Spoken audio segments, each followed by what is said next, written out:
Hello guys, welcome back to M J's knowledge app. ഞാൻ M J. ഞാനിന്ന് വന്നിട്ടുള്ളത് എല്ലാ +1 സ്റ്റുഡൻസും 10ൽ നിന്ന് +1ലേക്ക് വരുന്ന എല്ലാ സ്റ്റുഡൻസും കാത്തിരിക്കുന്ന ഒരു വീഡിയോ ആയിട്ടാണ്. നിങ്ങളെല്ലാവരും ഇപ്പോൾ ചിന്തിക്കുന്നുണ്ടാവും, 10ഒക്കെ കഴിഞ്ഞു, ഇനി ഒന്ന് ആശ്വസിച്ചിട്ട് ഇനി ഒന്ന് മര്യാദയ്ക്ക് ഇരിക്കാം, +1 പഠിച്ചില്ലെങ്കിൽ കുഴപ്പമില്ലല്ലോ, +1 എന്താണ് 10നേക്കാൾ ചെറുതാണെന്നൊരു തോന്നൽ നിങ്ങൾക്ക് ഉണ്ടെങ്കിൽ ഞാൻ പറയുകയാണ്, നിങ്ങളത് ഇപ്പം തന്നെ മാറ്റിക്കോ. നിങ്ങളുടെ സീനിയേഴ്സിനോടോ, അതായത് +1ൽ നിലവിൽ ഇപ്പോൾ +2ൽ പഠിച്ചുകൊണ്ടിരിക്കുന്ന സ്റ്റുഡൻസിനോടോ അല്ലെങ്കിൽ അവരെക്കാൾ മുന്നേ പഠിച്ച് കഴിഞ്ഞവരോട് നിങ്ങൾ ചോദിച്ചു നോക്കുക, എന്താണ് +1ൻ്റെ അല്ലെങ്കിൽ +2ൻ്റെ അവസ്ഥ എന്നുള്ളത്. നിങ്ങൾ എന്ത് ചെയ്യും, ഈ 10 പഠിച്ച് നിങ്ങൾ +1ൽ എത്തുമ്പോൾ നിങ്ങൾക്ക് തോന്നും 10ഒക്കെ എന്തോ ഒരു പോലെ ആയിരുന്നു, അതിനും എത്രയോ ഭീകരമാണ് +1. ഞാൻ നിങ്ങളെ പറഞ്ഞ് പേടിപ്പിക്കണമൊന്നുമില്ല, കൂടുതലായിട്ട് പറയാനൊന്നുമില്ല. എന്താ വെച്ച് കഴിഞ്ഞാൽ എനിക്ക് ഇത്രേ നിങ്ങളോട് പറയാനുള്ളൂ. 10 നന്നായി പഠിച്ചു, ഓക്കെ, 10A+ കിട്ടും, നിങ്ങൾക്ക് എല്ലാവർക്കും കിട്ടട്ടെ എന്ന് ഞാൻ പ്രാർത്ഥിക്കുകയാണ്. അപ്പം 10A+ കിട്ടി, എന്നിട്ട് നിങ്ങൾ +1ലേക്ക് സയൻസ് എടുത്ത് വരുന്ന കുട്ടികളാണ്. 10A+, 9A+, ഞാൻ ഒരിക്കലും കുറ്റം പറയുന്നില്ല. ആരെങ്കിലും 9A+ന് കുറ്റം പറയുന്നുണ്ടോ, അവർക്ക് വിദ്യാഭ്യാസത്തെ കുറിച്ച് ഒന്നും അറിയില്ല എന്നാണ് യഥാർത്ഥത്തിൽ അർത്ഥം. 9A+ എന്ന് പറയുന്നത് വലിയൊരു വാല്യൂ തന്നെയാണ്. ഒരു A+ നഷ്ടപ്പെട്ടു, അതിനിപ്പോൾ എന്താ, നമ്മളാരും തൂക്കിക്കൊല്ലൊന്നുമില്ല. നിങ്ങൾ ഒരിക്കലും പേടിക്കേണ്ട. 9A+, 8A+, 7A+, ഒരു A+ പോലും ഏറ്റവും നല്ല വാല്യൂ തന്നെയാണ്. അതിന് നമ്മൾ ഒരിക്കലും കുറ്റം പറയാൻ പാടില്ല. ഓക്കെ, അത് അവരവരുടെ കഴിവിനനുസരിച്ചാണ് അവർക്ക് കിട്ടുക. ചിലർക്ക് ഭാഗ്യത്തിൽ നഷ്ടപ്പെടാം, അങ്ങനെ പല കാര്യങ്ങളാണ് അതിൻ്റെ ബേസ് ചെയ്തത്. അതൊന്നും നമുക്ക് വിടാം. നമുക്ക് +1ൻ്റെ കാര്യം പറയാം. എന്താണ് ഇവിടെ തന്നെ +1ൻ്റെ ഓരോ ഫിസിക്സിൻ്റെ ഓരോ ചാപ്റ്റേഴ്സ് കൂടെ എഴുതി വെച്ചിട്ടുണ്ട്. ഇതുപോലെ മാത്സിൻ്റെ വീഡിയോ ഉടൻ വരുന്നതാണ്. നിങ്ങൾ എന്ത് ചെയ്യുക, സ്റ്റേ ട്യൂൺഡ് വിത്ത് അസ്, അത്രയും പറയാനുള്ളൂ. അപ്പം എന്താണ് +1ൻ്റെ അവസ്ഥ നിങ്ങളൊന്ന് കേൾക്കണം. സാധാരണ നമ്മൾ എന്താണ് 10 കഴിഞ്ഞ കുട്ടികൾ എന്താ വിചാരിക്കുകയെന്നറിയോ, എന്താണ് ഇനി +1ലേക്കാണ്, 10 നന്നായി പഠിച്ചു, +1 അത്ര വലിയ സംഭവമൊന്നുമല്ല, 6 വിഷയം പഠിക്കുക, 10 വിഷയത്തിൽ A+ മേടിച്ച് എനിക്ക് 6 വിഷയം പഠിക്കാൻ എന്ത് എളുപ്പമാവുമെന്ന് ചിന്തിച്ചിട്ടാണ് ഇങ്ങോട്ട് വരുന്നതെങ്കിൽ, അങ്ങനെയാണെങ്കിൽ മക്കളെ നിങ്ങൾ സൂക്ഷിച്ചോ. ഞാൻ പറയാണ് നിങ്ങളോട്, അവിടെ ഉണ്ടായിരുന്ന 10 വിഷയത്തിൽ എത്ര ചാപ്റ്റേഴ്സ് ഉണ്ടോ അതിന് ഡബിൾ വിശദീകരിച്ചിട്ടുള്ള എത്ര ചാപ്റ്റർ ആയിക്കോട്ടെ. ഇവിടെ തന്നെ ഇപ്പൊ നമ്മൾ ഫിസിക്സിൽ 14 ചാപ്റ്റർ, നിങ്ങൾക്ക് ചിലപ്പോൾ 8 ചാപ്റ്ററോ 10 ചാപ്റ്ററോ ഉണ്ടാവുള്ളൂ. അത് ചെറിയ ചെറിയ ചാപ്റ്ററാണ് 2 ബുക്കിൽ. ഞങ്ങളൊരു ബുക്ക് കണ്ടു കഴിഞ്ഞാൽ നിങ്ങൾ എന്താണ് ഒന്ന് അന്തം വിട്ടു പോകും, എന്താണ് +1ൻ്റെ സ്ഥിതി എന്നുള്ളത്. അപ്പം ഓരോ ചാപ്റ്റർ അത്ര ലെങ്ത് ഉള്ളതാണ്, അത്രയും ഇമ്പോർട്ടൻ്റ് ആയ ചാപ്റ്റേഴ്സാണ്. ഓരോ ചാപ്റ്ററും നല്ല മാർക്കിന് തന്നെ ക്വസ്റ്റ്യൻ ചോദിക്കും. പല ചാപ്റ്റേഴ്സും നിങ്ങൾ മുന്നേ ക്ലാസ്സിൽ പഠിച്ചതിൻ്റെ ബേസിക് അനുസരിച്ചായിരിക്കും. അതിൽ ചില ചാപ്റ്ററാണ് motion in a straight line, നിങ്ങൾ 9ാം ക്ലാസ് പഠിച്ചതിൻ്റെ ബാക്കിയാണ്. ലോസ് ഓഫ് മോഷൻ 9ൻ്റെ ബാക്കിയാണ്. വർക്ക് എനർജി പവർ 9ൻ്റെ ബാക്കിയാണ്. പിന്നെ ഇങ്ങനെ പോയിട്ട് ഇവിടെ അധികം ഒന്നുമില്ല 9ൻ്റെ ബാക്കി എന്ന് പറയാൻ വേണ്ടിയിട്ട്. പിന്നെ ഈ യൂണിറ്റ്സ് ആൻഡ് മെഷർമെന്റ്സ് 9ൻ്റെ ഒരു ബാക്കി തന്നെയാണ്. അപ്പം എനിക്ക് നിങ്ങളോട് പറയാനുള്ളത് ഇത്രയേ ഉള്ളൂടാ. നിങ്ങൾ ഈ അവിടെ നിന്ന് ഇവിടേക്ക് വരുമ്പോൾ 10 കഴിഞ്ഞ് +1ലേക്ക് വരുമ്പോൾ നിങ്ങൾ ശ്രദ്ധിക്കേണ്ട കാര്യങ്ങൾ ഇത്രയേ ഉള്ളൂ. ഒരിക്കലും +1നെ മോശമാക്കി കാണേണ്ട ആവശ്യമില്ല. കാരണം നിങ്ങളെ +1ൻ്റെ ബുക്ക് നിങ്ങളുടെ കൈ കിട്ടുമ്പോൾ നിങ്ങളുടെ ആ ഒരു മോശമാക്കലൊക്കെ മാറിക്കോളും. എനിക്ക് അത്ര പറയാനുള്ളൂ. കാരണം ഓരോ ചാപ്റ്റർ അത്ര ലെങ്ത് ഉള്ളതാണ്, ഓരോ ചാപ്റ്റർ അത്ര ഇമ്പോർട്ടൻ്റ് ആണ്, ഓരോ ചാപ്റ്റർ അത്ര സിമ്പിളാണ്. അത്രയും സിമ്പിളാണ് ഓരോ ചാപ്റ്റർ. +2നെ അപേക്ഷിച്ച് +1 ചാപ്റ്റർ വളരെ എളുപ്പമാണ്. വളരെ എളുപ്പമെന്ന് പറഞ്ഞാൽ വളരെ എളുപ്പമാണ്. എല്ലാവർക്കും മനസ്സിലാക്കാൻ പറ്റുന്ന കൺസെപ്റ്റ് മാത്രമേ ഉള്ളൂ. +1ൻ്റെ ചാപ്റ്റർ വളരെ ലളിതമായിട്ടാണ് പറഞ്ഞിട്ടുള്ളത്, എല്ലാം വളരെ വിശദീകരിച്ചാണ് പറഞ്ഞിട്ടുള്ളത്. പിന്നെ ഒന്നുകൂടി ചെറിയ ടഫ് ഉണ്ടാകുന്ന പാഠങ്ങളായി തെർമോഡൈനാമിക്സിൻ്റെ ചാപ്റ്റേഴ്സാണ്, അതും ഇവിടെ വളരെ എളുപ്പമായിട്ടാണ് കൊടുത്തിട്ടുള്ളത്. ഉണ്ടാവേണ്ടിയിരുന്ന ടഫ് ആക്കേണ്ടിയിരുന്ന ചാപ്റ്റേഴ്സ് ആയിരുന്നു അതൊക്കെ, അതും ഇവിടെ ലളിതമായിട്ടാണ് കൊടുത്തിരിക്കുന്നത്. അതും നമ്മുടെ ഭാഗ്യമാണ്. ഞാനൊരു +1 പഠിച്ച സ്റ്റുഡൻ്റാണ്, അപ്പോൾ അതെൻ്റെ ഭാഗ്യമാണ്, നമുക്ക് ഓരോരുത്തർക്കുള്ള ഭാഗ്യമാണ്, സന്തോഷം. അപ്പം ഇനി +1ലേക്ക് കടന്നു വരുന്ന സ്റ്റുഡൻസ്, ഫിസിക്സിനെ കുറിച്ച് ഞാൻ പറയാം. ഫിസിക്സിൽ മൊത്തത്തിൽ 14 ചാപ്റ്റേഴ്സ് ആണുള്ളത്. ഫിസിക്സിൽ മൊത്തത്തിൽ എത്ര ചാപ്റ്റേഴ്സ് ആണ്? 14 ചാപ്റ്റേഴ്സ് ആണുള്ളത്. അത്യാവശ്യം നല്ല വെയിറ്റ്. ഞാൻ വെയിറ്റേജ് ഒക്കെ ഏകദേശം നിങ്ങൾക്ക് കാണിച്ചു തരാം, ഏതിനാണ് ഏറ്റവും കൂടുതൽ വെയിറ്റേജ് ഉള്ളതെന്നൊക്കെ പറഞ്ഞു തരാം. അപ്പോൾ ഇപ്പൊ തന്നെ നോക്കുന്നു, ഇതിനൊരു ധാരണ ഉണ്ടാക്കിയെടുക്കുക, ഇതാണ് +1, ഇങ്ങനെയൊക്കെയാണ് +1. അപ്പം 10 കഴിഞ്ഞ് വരുന്ന കുട്ടികൾ ഒരിക്കലും ഇവിടെ വന്ന് കളിച്ച് നടക്കാൻ നിൽക്കരുത്. എനിക്ക് നിങ്ങളോട് അത്ര പറയാനുള്ളൂ. സ്നേഹം കൊണ്ട് പറയാൻ വെച്ചോ. കാരണം അങ്ങനെ കളിച്ചു നടന്ന ഒരുപാട് പേര് നമുക്കറിയാവുന്നതാണ്. അപ്പം നിങ്ങൾ കളിച്ച് നടക്കാതെ കൃത്യമായി ആ ഒരു ഫ്ലോ തന്നെ, 10 കഴിഞ്ഞ ആ ഒരു ഫ്ലോ തന്നെ നിങ്ങൾ വന്ന് പഠിച്ചു പോവുക. അന്നാന്ന് എടുക്കുന്നത് അന്നാന്ന് പഠിക്കുക, അല്ലെങ്കിൽ അടുത്ത ദിവസം തന്നെ പഠിച്ച് ക്ലിയർ ചെയ്ത് പോയി കഴിഞ്ഞാൽ ഒരു പ്രശ്നം ഉണ്ടാവില്ല. അപ്പം ഇതാണ് ഫിസിക്സിന്റെ സ്ഥിതി. നോക്കുക, ഫസ്റ്റ് ചാപ്റ്ററിന്റെ പേര് യൂണിറ്റ്സ് ആൻഡ് മെഷർമെന്റ്സ് എന്നാണ് പേര്. ഇതിൽ നിങ്ങൾ ധാരാളം ക്വാണ്ടിറ്റീസ് പഠിക്കും. ലൈക്ക് നിങ്ങൾക്ക് ഇപ്പോൾ 10ൽ പഠിച്ച കറണ്ട്, അതുപോലെ തന്നെ ഇവിടെ നിങ്ങൾ 9ൽ പഠിച്ച വെലോസിറ്റി, അതായത് മലയാളം മീഡിയം ആണെങ്കിൽ പ്രവേഗം, ത്വരണം എന്നൊക്കെ പഠിച്ചിട്ടുണ്ടാവും. ആക്സിലറേഷൻ, അതുപോലെ ധാരാളം quantities, torque, linear moment, angular moment എന്നിങ്ങനെ പറഞ്ഞ കുറേ ക്വാണ്ടിറ്റീസ് നിങ്ങളിവിടെ പഠിക്കും. നിങ്ങളിപ്പോൾ പഠിച്ച കാര്യം എന്താണ്, ഇപ്പോൾ നമ്മൾ മാത്സിൽ പറയില്ലേ വോളിയം, അതായത് വ്യാപ്തം അല്ലെങ്കിൽ ഏരിയ, അതുപോലത്തെ അതാണ് ക്വാണ്ടിറ്റീസ് എന്ന് പറഞ്ഞാൽ, അതാണ് ക്വാണ്ടിറ്റീസ്. അപ്പോൾ ഈ ക്വാണ്ടിറ്റീസും അവയുടെ യൂണിറ്റ്സും. ഇപ്പൊ ഞാനൊരു സിമ്പിൾ ആയിട്ടൊരു കാര്യം പറയുകയാണെങ്കിൽ, ഒരു നീളത്തിന്റെ യൂണിറ്റ് എന്താണ്? നമുക്ക് എല്ലാവർക്കും അറിയാം, മീറ്റർ ആണ് ഈ നീളത്തിന്റെ SI യൂണിറ്റ് എന്നുള്ളത്. SI യൂണിറ്റ് എന്താണെന്ന് നിങ്ങൾ അവിടെ പഠിക്കും ആ ചാപ്റ്ററിൽ. അതായത് ഇന്റർനാഷണൽ അക്സെപ്റ്റഡ് യൂണിറ്റ് ആണ്, അതായത് മൊത്തത്തിൽ അക്സെപ്റ്റ് ചെയ്ത യൂണിറ്റ് ആണ് SI യൂണിറ്റ്. അപ്പം ഇതുപോലത്തെ യൂണിറ്റ്സും അതിന്റെ അളവുകളും, അതായത് അതിനെങ്ങനെ അളക്കാം, അതായത് നമുക്ക് ഇപ്പോൾ നിങ്ങൾക്ക് ഇവിടെ ഞാൻ ചെറുതായിട്ട് അളക്കാനുള്ള ഒരു കാര്യം പറഞ്ഞുതരാം. പാരലാക്സ് മെത്തേഡ് എന്ന് പറയുന്ന ഒരു മെത്തേഡൊക്കെ ഉണ്ട്. അതായത് ഭൂമിയിൽ നിന്ന് സ്റ്റാറിലേക്കുള്ള ദൂരം അളക്കാവുന്ന മെത്തേഡൊക്കെ ഉണ്ട്. അതുപോലെ മെഷർമെന്റ്സിനെ കുറിച്ചൊക്കെ പഠിക്കുന്നുണ്ട്. മെഷർമെന്റ്സ് എന്ന് പറഞ്ഞാൽ അളവെടുക്കലും അതുപോലെ തന്നെ അളവും വലിയ വലിയ യൂണിറ്റുകളൊക്കെ നിങ്ങൾ പഠിക്കുന്നുണ്ട്. അപ്പോൾ ആ ചാപ്റ്ററിൽ അത് തന്നെ ഉള്ളൂ, യൂണിറ്റുകളും അതിന്റെ മെഷർമെന്റ്സും. അത് വെച്ചിട്ട് ഇക്വേഷൻ ഒക്കെ ഉണ്ടാക്കാനുള്ള കുറച്ച് പരിപാടി ഉണ്ട്. ഡയമെൻഷണൽ ഫോർമുല എന്ന് പറഞ്ഞാൽ മെയിൻ ആയിട്ടാണ് ഇതിനുള്ളിലുള്ളത്. ഈ ചാപ്റ്ററിൽ ഒരു മെയിൻ ആയിട്ടുണ്ട് ഡയമെൻഷണൽ ഫോർമുല. എന്താണെന്ന് നിങ്ങൾ കൃത്യമായി പഠിക്കും. ആ മെയിൻ ആയിട്ട് പഠിച്ചാൽ മാത്രമേ ഈ ചാപ്റ്റർ മുന്നോട്ടേക്ക് കൊണ്ടുപോകാൻ പറ്റുള്ളൂ. അതിൽ യൂണിറ്റ്സ് ആണ്, മെഷർമെന്റ്സ് ആണെന്ന് പറഞ്ഞിട്ട് കാര്യമില്ല. അതിലൊരു മെയിൻ ആളുണ്ട് ഡയമെൻഷണൽ ഫോർമുല. ഒന്ന് ഓർത്ത് വെച്ചേക്കുക. Motion in a straight line, ഇത് വളരെ വളരെ സിമ്പിൾ ചാപ്റ്റർ ആണ്. എന്നാൽ അതിൽ ക്വസ്റ്റ്യൻസ് വരുമ്പോൾ പല കുട്ടികൾക്കും ഒന്ന് പതറുന്ന ചാപ്റ്റർ ആണ്. അപ്പം ഇതിൽ 3 ഇക്വേഷൻ ആണ് മെയിൻ ആയിട്ട് നിങ്ങൾക്ക് പഠിക്കാനുള്ളത്. 3 equation of motion. Equation of motion എന്ന് പറയുന്ന 3 ഇക്വേഷൻ വെച്ചാണ് ഈ ചാപ്റ്റർ മൊത്തം അവർ മുന്നോട്ടേക്ക് കൊണ്ടുപോകുന്നത്. ഈ ഒരു +1 പ്രത്യേകത എന്ന് വെച്ച് കഴിഞ്ഞാൽ എല്ലാ വിഷയത്തിലും ഉണ്ടാവും ഡെറിവേഷൻ എന്ന് പറഞ്ഞ സംഭവം. സാധാരണ നമുക്ക് എന്താണ് 10ാം ക്ലാസ്സിലൊക്കെ നമുക്ക് എന്താണ് I²R എന്ന് പറഞ്ഞ ഇക്വേഷൻ ഒക്കെ നിങ്ങൾക്ക് അറിയാം. H=I²R തോന്നുന്നു, ഞാൻ മറന്നിട്ടുണ്ട്, നിങ്ങളൊന്ന് കമന്റ് ബോക്സിൽ അറിയിക്കുക. അപ്പോൾ എന്താണ് അതുപോലത്തെ ഇക്വേഷൻ നിങ്ങൾക്ക് നേരിട്ട് അവർ തരുമായിരുന്നു. H എന്ന് പറഞ്ഞാൽ I²R ആണ്, നിങ്ങൾ പഠിച്ച മക്കളെ. എന്നാൽ അതിന് പകരം +1 എന്താ ചെയ്യാന്ന് വെച്ച് കഴിഞ്ഞാൽ ആ ഇക്വേഷനെ ഡിറൈവ് ചെയ്തെടുക്കുക. ആ ഇക്വേഷൻ നിങ്ങൾ വേറെ ഏതെങ്കിലും ഒരു ഇക്വേഷൻ ഉണ്ടാക്കി കൊണ്ടുവരിക. അവസാനം എന്ത് ചെയ്യണം? ആ ഇക്വേഷൻ കിട്ടണം. അങ്ങനെ ഉണ്ടാക്കി നിങ്ങൾ എന്ത് ചെയ്യണം? കൊണ്ടുവരണം. അപ്പോൾ ഇതുപോലെ ധാരാളം ഇക്വേഷൻ ഉണ്ടാക്കാണ്ട് ഈ ഒരു +1 ഫിസിക്സിൽ തന്നെ ഏറ്റവും കൂടുതൽ ഡെറിവേഷൻ ഉള്ളത്, അതായത് ഇക്വേഷൻ ഉണ്ടാക്കാനുള്ള ചാപ്റ്ററാണ് ഗ്രാവിറ്റേഷൻ എന്ന് പറഞ്ഞ ചാപ്റ്റർ. അടിപൊളി ചാപ്റ്ററാണ്, നല്ല രസമായിട്ട് നിങ്ങൾ 10ൽ പഠിച്ചതിന് 9ൽ പഠിച്ചതിന് ബാക്കിയാണ്. അടിപൊളി ചാപ്റ്ററാണ്, എനിക്ക് ഏറ്റവും ഇഷ്ടപ്പെട്ട ഒരു ചാപ്റ്റർ കൂടിയാണത്. അപ്പം നിങ്ങൾക്ക് എല്ലാവർക്കും ഇഷ്ടപ്പെടുന്ന ഈ ഒരു, സത്യം പറഞ്ഞാൽ ഈ ഒരു +1 ചാപ്റ്റേഴ്സ് മക്കളെ വളരെ എളുപ്പമുള്ള ചാപ്റ്റേഴ്സാണ്. നമുക്ക് അടുത്ത ചാപ്റ്ററിലേക്ക് പോകാം. Motion in a straight line ഞാൻ പറഞ്ഞു എന്താണ് ഇക്വേഷൻസ് ഓഫ് മോഷൻ വെച്ചിട്ടാണ്. അതായത് അതിൽ ഇക്വേഷൻ ഓഫ് മോഷൻ ഡിറൈവ് ചെയ്തെടുക്കാണ്ട് നമുക്ക് ഉണ്ടാക്കിയെടുക്കണം ഇക്വേഷൻസ് ഓഫ് മോഷൻ. അതുപോലെ ഇവിടെ 3 ഉണ്ടാക്കിയെടുക്കാനുള്ളത്, അത് നിങ്ങൾ ശ്രദ്ധിച്ചു വെക്കുക. പിന്നെ ധാരാളം ഗ്രാഫുകളാണ്. നിങ്ങൾ ഈ ഒരു ചാപ്റ്ററിൽ നിങ്ങൾക്ക് ഓർക്കണമെങ്കിൽ നിങ്ങൾ ഈ 3 കൺസെപ്റ്റ് കൊടുത്താൽ മതി. ഡിസ്പ്ലേസ്മെന്റ്, വെലോസിറ്റി, ആക്സിലറേഷൻ എന്നീ പറഞ്ഞ 3 സാധനങ്ങളുള്ള ഇൻക്ലൂഡ് ചെയ്ത ചാപ്റ്ററാണിത്. നിങ്ങൾ പഠിച്ചിട്ടുണ്ടാവും. 9ന്റെ ബാക്കിയാണ്, 9ൽ പഠിച്ച അതേ കൺസെപ്റ്റ് ആണ് ഇവിടെ ഉള്ളത്. ഗ്രാഫുകളും ഉണ്ടാകും. മോഷൻ ഇൻ എ പ്ലെയിൻ, ഇതാണ് നിങ്ങൾ പഠിക്കാത്തൊരു കൺസെപ്റ്റ്. ഇതിന്റെ മറ്റൊരു പേരാണ് 2D. 2 ഡയമെൻഷൻ ആണ് ഇതിന്റെ മറ്റൊരു പേര്. ഇത് നമ്മുടെ 1 ഡയമെൻഷൻ. ഒരു സ്ട്രെയിറ്റ് ലൈനിലൂടെയുള്ള ചലനം എന്ന് പറഞ്ഞാൽ എന്താടാ? അത് നമുക്ക് ഒരു ആക്സിസ് വെച്ചിട്ട് അളക്കാൻ പറ്റും. ഒരു സ്ട്രെയിറ്റ് ലൈൻ ആണിത്. ഇപ്പൊ ഞാൻ ഇവിടെ നിൽക്കുകയാണ്. അപ്പൊ എനിക്ക് പറയാം എന്താടാ, സിമ്പിളായിട്ട് നിങ്ങൾക്ക് വേഗം ഒന്ന് പറഞ്ഞു കേട്ടോ. അതായത് ഇവിടെ നിൽക്കുകയാണ് ഞാൻ. അപ്പൊ ഞാൻ ഇത് ഏകദേശം 5 മീറ്റർ ആണെന്ന് വെച്ചോ.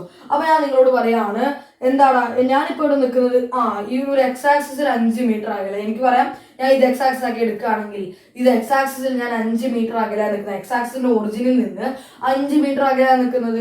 എന്നാൽ 2 ഡയമെൻഷനിലേക്ക് വരുമ്പോൾ നേരെ തിരിച്ചാവും. ഇവിടെ എക്സ് ആക്സിസ് ഉണ്ടാവും, Y ആക്സിസ് ഉണ്ടാവും, അല്ലെങ്കിൽ എന്താടാ എക്സ് ആക്സിസും Z ആക്സിസും ഉണ്ടാവും. ഏതെങ്കിലും 3 ആക്സിൽ ഏതെങ്കിലും 2 വരും. എന്നിട്ട് നിങ്ങളോട് ചോദിക്കും ഇവിടെ നിൽക്കുകയാണ് നിങ്ങൾ. അങ്ങനെയാണെങ്കിൽ ഇവിടെ പ്ലെയിൻ എന്ന് പറഞ്ഞ ഒരു പ്രതലത്തിൽ നിൽക്കുമ്പോൾ, നമ്മൾ സ്ട്രെയിറ്റ് ലൈനിൽ നടക്കുമ്പോഴല്ല, അത് ഒരു പ്രതലത്തിൽ നിൽക്കുമ്പോഴുള്ള അവസ്ഥയാണ്. അപ്പൊ എന്താ 3 ഡയമെൻഷൻ? എയറിൽ നിൽക്കുമ്പോൾ 3 ആൾക്കാർ വരണം, എന്നാൽ മാത്രമേ ചെയ്യാൻ പറ്റുള്ളൂ. ഇവിടെ നിൽക്കുമ്പോൾ എനിക്ക് പറയാം എക്സ് ആക്സിസിൽ നിന്ന് ഞാൻ ഏകദേശം ഇത്ര അളവിൽ 5 മീറ്റർ അകലെ. അതേസമയം Y ആക്സിസിൽ ഞാൻ 8 മീറ്റർ അകലെ. എക്സ് ആക്സിൽ നോക്കുമ്പോൾ ഒറിജിനിൽ നിന്ന് എക്സ് ആക്സിലേക്ക് 5 മീറ്റർ അകലെയും ഒറിജിനിൽ നിന്ന് Y ആക്സിലേക്ക് 8 മീറ്റർ അകലെയാണ് നിൽക്കുന്നത്. അപ്പൊ നമുക്ക് വേഗം പിടികിട്ടും ഇവിടെയാണ് ആള്. നമ്മളിങ്ങനെ അളന്ന് നോക്കിയാൽ മതി. അതേസമയം നിങ്ങൾ എന്താണ് എയറിൽ ഞാൻ ഈ ഒരു സംഭവം എടുക്കുകയാണ്, ഇത് ഇങ്ങനെ എടുക്കുകയാണ്. എൻ്റെ റൂമിൻ്റെ ഒരു ഭാഗത്ത് ഞാൻ ഒറിജിൻ ആക്കി എടുക്കുക. ഇത് നിങ്ങൾക്ക് നേരെ കാണാൻ താഴത്താണ് ഒറിജിൻ ആക്കി എടുക്കുന്നത്, അല്ലെങ്കിൽ ബോർഡിൻ്റെ അടുത്ത് ഞാൻ ഒറിജിൻ ആക്കി എടുത്തു. ഞാൻ ഈ സാധനത്തിന് ഇവിടെ നിർത്തി കഴിഞ്ഞാൽ എക്സ് ആക്സിസ് ആക്കി ഞാൻ ഇത് ഇങ്ങനെ എടുത്തു. എക്സ് ആക്സിസ് ആക്കി ഞാൻ നിങ്ങൾ നേരൊക്കെ എടുത്തു. Y ആക്സിസ് ഞാൻ നേരെ ഇങ്ങനെ എടുത്തു. Z ആക്സിസ് മേലേക്ക് എടുത്തു. ഓക്കെ ആണോടാ? അങ്ങനെയാണെങ്കിൽ 3 മോഷൻ എന്ന് പറയുമ്പോൾ 3 ആൾക്കാരുടെയും ഒരു അളവ് വേണം. മേലേക്ക് എത്ര ഉണ്ട്, സൈഡിലേക്ക് എത്ര ഉണ്ട്, അപ്പുറത്തേക്ക് എത്ര ഉണ്ട് എന്നുള്ള അളവ് കൃത്യമായി പറഞ്ഞാൽ എയറിൽ നിൽക്കുമ്പോൾ പറയാൻ പറ്റുള്ളൂ. അപ്പം ഇത് നമുക്കിവിടെ പഠിക്കാനുള്ള 1 ഡയമെൻഷൻ 2 ഡയമെൻഷൻ മാത്രമാണ്. ഇത് നിങ്ങൾ പഠിക്കാത്ത കൺസെപ്റ്റാണ്. നിങ്ങളൊന്ന് ഓർത്ത് വെക്കണം. ഈ ചാപ്റ്ററിന്റെ പേരൊന്നും മറക്കാതെ ഓർത്ത് വെക്കണം. വെക്ടർ എന്ന് പറയുന്ന മെയിൻ സംഭവമാണ്. എന്താ വെക്ടർ ക്വാണ്ടിറ്റി എന്ന് പറഞ്ഞാൽ നിങ്ങൾ തീർച്ചയായിട്ടും കേട്ടിട്ടുണ്ടാവും. 9ലും 10ലും പഠിക്കാനുള്ള സാധനം വെക്ടർ ക്വാണ്ടിറ്റി, സ്കെലാർ ക്വാണ്ടിറ്റി ഉണ്ട്, വെക്ടർ ക്വാണ്ടിറ്റി ഉണ്ട്.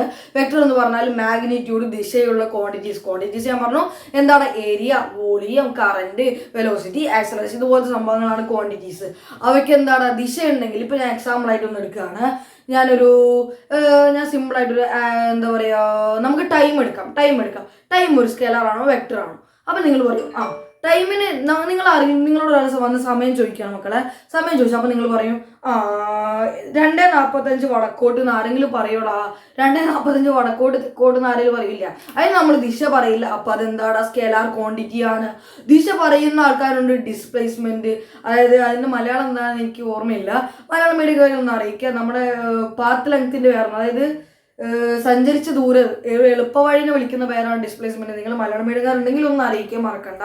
അപ്പൊ അതൊക്കെ വിട്ടേക്ക്. 2 ഡയമെൻഷനിലാണ് നിങ്ങൾ പഠിക്കാത്ത കൺസെപ്റ്റാണ്, ഓർത്ത് വെക്കുക. ലോസ് ഓഫ് മോഷൻ, ന്യൂട്ടന്റെ 3 ലോ, എല്ലാവർക്കും 3rd ലോ അറിയാലോ. For every action there is an equal and opposite reaction.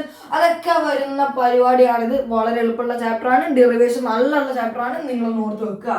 Derivation കുഞ്ഞു ഡെറിവേഷൻസ് ഉള്ളത്, അപ്പോൾ അതൊന്ന് ഓർത്ത് വെക്കുക. ന്യൂട്ടന്റെ 2nd ലോ ആണ് ഏറ്റവും ഇമ്പോർട്ടൻറ്റ് ഈ ചാപ്റ്ററിൽ. അതിൻ്റെ ഒരു പ്രൂഫ് ഉണ്ടാവും, അത് നിങ്ങൾ എന്തായാലും പഠിച്ചിരിക്കണം. ഞാൻ പുറത്തുള്ള പറഞ്ഞതുള്ളൂ. Work, energy and power. Work എന്താണ്, എനർജി എന്താണ്, പവർ എന്താണ്, വ്യത്യസ്തമായ എനർജി എങ്ങനെയാണ്, എനർജി കൺസർവ്ഡ് ആണോ, എന്തൊക്കെയാണ് എനർജിയെ കുറിച്ച് പഠിക്കാറുള്ളത്, പവർ എന്താണ്, പവറിന്റെ ഇക്വേഷൻ എന്താണ്, പവർ ഏത് യൂണിറ്റ് വെച്ച് അളക്കുന്നത് എന്നൊക്കെ ഈ ചാപ്റ്റർ പഠിപ്പിച്ചിരുന്നു നിങ്ങൾക്ക്. എന്താണ് യഥാർത്ഥത്തിൽ വർക്ക്, നിങ്ങളെ വീട്ടിൽ ഇനി പണിക്കാർ വരുമ്പോൾ അവർ വർക്ക് ചെയ്തില്ലെന്ന് അറിയാൻ ഈ ചാപ്റ്റർ നിങ്ങൾ അറിഞ്ഞിരിക്കണം. System of particles and rotational motion. ഈ ചാപ്റ്റർ നിങ്ങൾ ഒരിക്കലും പഠിച്ചിട്ടില്ല ഇത്ര കാലമായിട്ടും. ഇനിയും ടെക്സ്റ്റ് ബുക്ക് മാറിയോണ്ട് 10ാം ക്ലാസ്സിൽ പഠിക്കുമെന്ന് എനിക്ക് അറിഞ്ഞൂടാ. അപ്പം ഈ ചാപ്റ്റർ റൊട്ടേഷണൽ മോഷൻ, കറക്കത്തെ കുറിച്ചാണ്. നിങ്ങളെ കറക്കത്തെ കുറിച്ചാണ് എന്ത് ഇത്, നമ്മളിങ്ങനെ കറങ്ങൂലടാ, ആ കറക്കത്തെ കുറിച്ചാണ് എന്ത് ഈ ചാപ്റ്റർ പറയുന്നത്. എങ്ങനെയൊക്കെ കറങ്ങാം, പലതരം മോഷൻ ഉണ്ട്. ട്രാൻസ്ലേറ്ററി മോഷൻ, നേരെയുള്ള മോഷൻസ്, എല്ലാവരും ഒരേ രീതിയിൽ ചലിക്കുന്ന മോഷന്. കറക്കത്തിൽ എന്താണ്, കറങ്ങുന്ന മോഷൻ ഉണ്ട്, റോളിംഗ് മോഷൻ ഉണ്ട്. അപ്പോൾ റോളിംഗ് മോഷനും ഈ റൊട്ടേഷണൽ മോഷനും എന്തിനോട് അതിൽ വരും. കറക്കത്തെ കുറിച്ച് പഠിക്കുന്ന ചാപ്റ്റർ ആണ് എന്ത് ഇത്.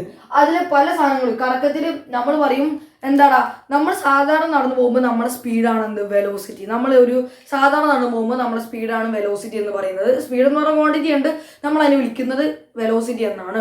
കറങ്ങുമ്പോഴുള്ള സ്പീഡിനെ വിളിക്കുന്ന പേരാണ് ആംഗുലാർ വെലോസിറ്റി.